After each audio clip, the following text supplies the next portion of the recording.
ต้อนรับเข้าสู่ช่องป้าจำลองจะหายหลายคนค่ะวันนี้ยายก็มาเสียหญ้าถั่วดินนะคะถั่วดินมันยาแล้วหญ้าก็รกค่ะยายจะมาเอาหญ้าถั่วดินกันเด้อวันนี้นะคะยายจะเสียหญ้าถั่วดินนะคะพี่น้อง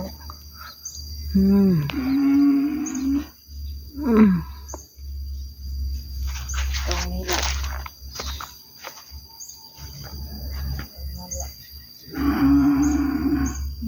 โอ๊ยงัวพัดทุลงมาแล้วบัดนี้โอ๊ยมันเตะขาดลงมาแล้ว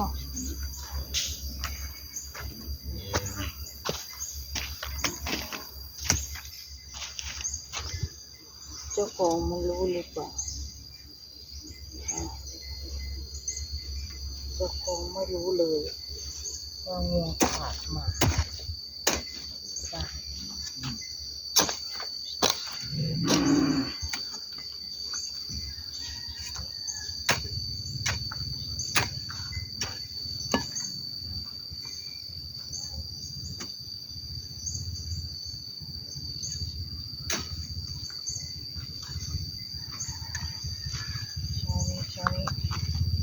ช่วงนี้ค่ะช่วงนี้เลยงัวหน้าเตะบ่นะพ่อแพมฮะงัวเราหลุดมาบ่บอกเรามาเอาไหมบอกเรามาเอาเฉยเด้องัวหลุดมาเลยได้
งัวตัวขาวมันชนคนเด้อ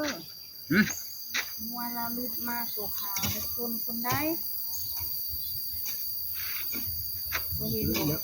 น่าอาจารย์สมบัติมันยังชนเด้อชนสกิปแล้วเนื้อละแจ้งคุณลูกคุณจะได้เนื้อแจ้งคัดขาคัดแจ้งล่ะโอ้ยไงไหวอยู่เนาะได้แต่งวะไหวไปไหวขนาด3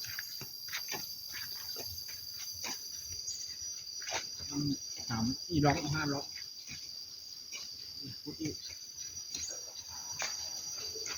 เย็นไปเรื่อยๆเกือบได้เขาจะกู้มีเงินซื้อใหญ่เจ้าได้บ้านนึงเขาปลูกเจ้า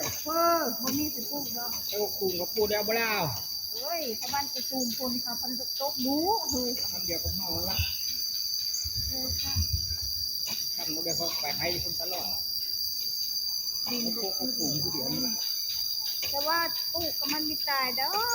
ลุกแล้วแหละไปแก่ไป3มันมี ตายดอกแก่แล้ว ใบมันเหลืองๆจะเล่นบ่ มันค่อยมันอ่อนปลูกไม่ได้ แต่ว่าจะพูดใบอ่อนได้คือ บอก เลี้ยงนี่ถามของบ่ แล้วเกินบริปลูกไหนมันใหญ่ทันเขาได้เฮ้ยเอามาปลูก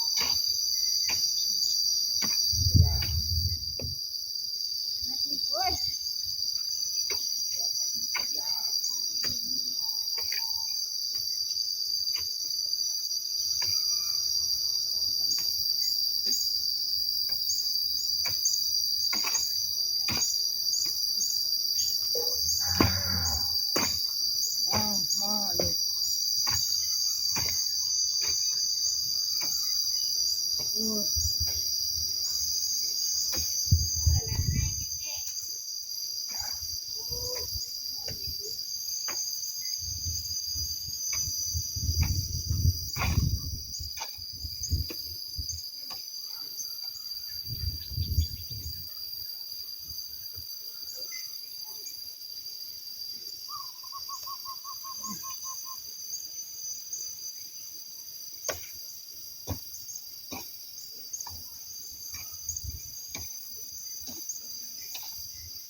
บ้า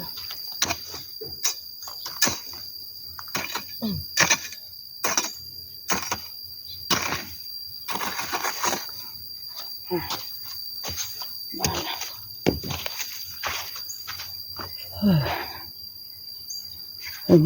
กกมักทั่วดินจะให้เบิ่งเด้อนี่ได้กันเลยได้คะแนนก็เท่าไหร่โอเคครับประมาณนี้เด้อถั่วที่สูงค่อยออกเด้อนี่ความงามนี่ตรงนี้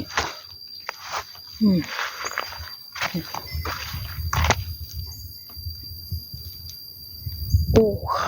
ค่ะสต็อปแลนไปแล้วเด้อขอบคุณมากๆค่ะบรรยากาศ